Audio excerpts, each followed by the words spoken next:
Pinangalan ni Davao City Mayor Inday Sara Duterte ang kanyang healthy baby boy. Ang sanggol na pinangalan ng Stonefish ay tumimbang na 2.42 kilos o 5.3 pounds. Ayon sa asawa ni Mayor Inday na si Attorney Manasseh Carpio, stable at generally fine ang lagay ni Mayor Inday. Nanganak si Mayor Inday Sara kaninang 12:56 ng tanghali via cesarean section. Samantala, nagpaabot ng pagbati ang Malacanang kina Davao City Mayor Inday Sara at Attorney Carpio. Ayon kay Presidential Spokesman Ernesto Abella, ikinatuwa ni Pangulong Rodrigo Duterte ang pagdating ng pinakabago nitong apo. Yeah, I'm exceedingly excited. I want to go home now. Galing dito, uwi na ako. Sir, when are you gonna see your apo? Dito na ako sa ospital. Ngayon, sir? Ngayon na, sir? Lalaki eh. Stonefish daw, sir, yung pangalan. Ayaw ko bakit yan si Inday ang salit. Ipagbili man daw niya sa akin. Ano ipagbili? Ganun ang practice doon sa... Let's say practice eh. Sir, kasi competing yan eh. In-laws eh. Kaya kung pabili nila, bilin kanilang ancestors. Pag manalo, yung mga pangalan ng ancestor na pumamili. sir, dahil ba dito sa apo nyo, mas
Inanunsyo ni Davao City Mayor Sara Duterte Carpio na 7 linggo na siyang nagdadalang tao. Bagaman maselan ng pagbubuntis, sinabi ng Davao City Mayor na maayos ang lagay ng triplets sa kanyang sinapupunan. Samantala ayon kay PCO Secretary Martin Andanar, ikinagalak ni Pangulong Rodrigo Duterte ang balitang ito at hiniling ang mabuti at ligtas na pagbubuntis ng kanyang anak. Sinabi rin ni Andanar na ang magandang balitang ito ay nagsisilbing inspirasyon sa Pangulo upang pagbutiin ang kanyang trabaho at paigtingin pa ang kampanya laban sa iligal at droga sa bansa at nang mapabuti ang buhay ng mga susunod pang henerasyon ng mga Pilipino. Malacanang officially announced that presidential daughter and incumbent Davao City Mayor Sara Duterte is 7 weeks pregnant with triplets. Communications Secretary Martin Andanar said President Rodrigo Duterte is delighted with the news, hoping that his daughter will be able to see through the pregnancy smoothly and well. According to Andanar, Mayor Sara's pregnancy serves as a source of inspiration for the chief executive to roll up his sleeves and work double time in his fight against crimes and drugs. Andanar said President Duterte is hoping to leave a legacy of a Philippines safe and secure from crimes and drugs to future generations of Filipinos. Mayor Sara and husband lawyer Manasseh Carpio have 2 children, 7-year-old daughter Sharky and 3-year-old son Stingray.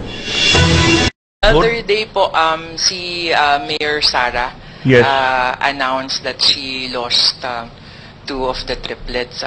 She said na hindi pa daw po kayo nakakapag-usap. I'm so sorry, sir. Maski nung una pa yan, it took her a long time to be pregnant and, you know, with the medical intervention, When somebody called me,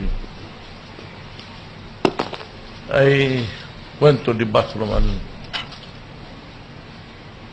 sa labas kasi nasa lobby kami. I cried. I cried.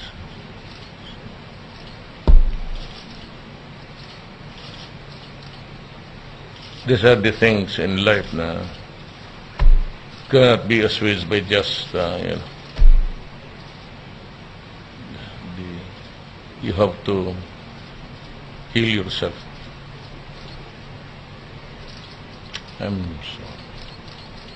Anyway, thank you for asking. Kasi sabi ko nga, the right of the people to be informed. She's an employee of government. I'm a public employee of the national. We're just workers in government.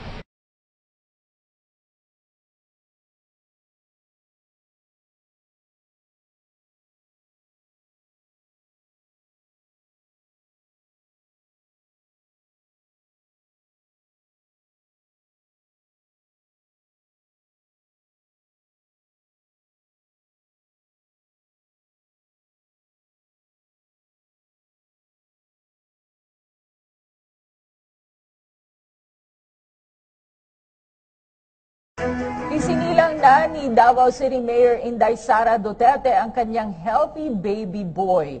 Ang sanggol na pinangalan ng Stonefish ay tumimbang na 2.42 kilos o 5.3 pounds. Ayon sa asawa ni Mayor Inday na si Attorney Manasseh Carpio, stable at generally fine ang lagay ni Mayor Inday. Nanganak si Mayor Inday Sara kaninang 12:56 ng tanghali via cesarean section. Samantala, nagpaabot ng pagbati ang Malacanang kina Davao City Mayor Inday Sara at Attorney Carpio. Ayon kay Presidential Spokesman Ernesto Abella, ikinatuwa ni Pangulong Rodrigo Duterte ang pagdating ng pinakabago nitong apo.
Go!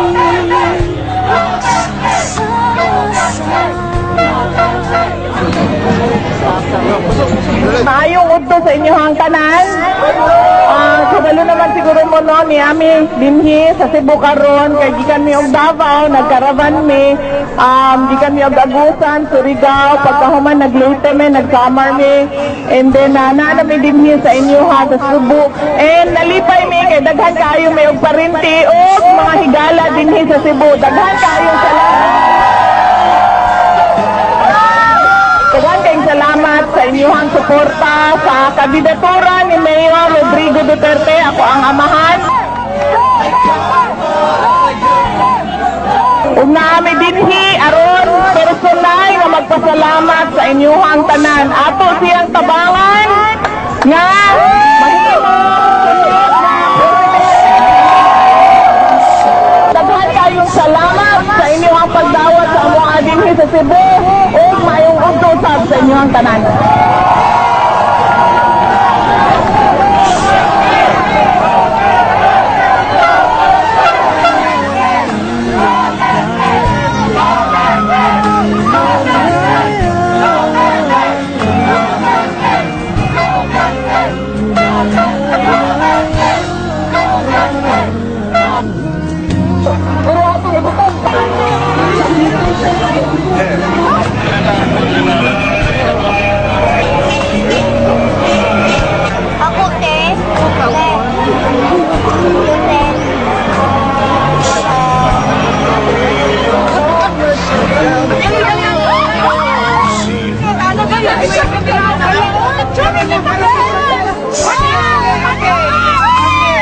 Sama-samang sino ang mag-aaya ba't ako na tayong hinaya 105 na to population for 1,000.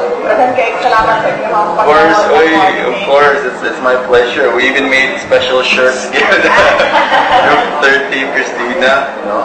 But we really appreciate you stopping by, and I think Arisato Duterte naman yung tatanungin. Yeah, so we did a survey, and of course, but we'll help you with respect to protecting the votes.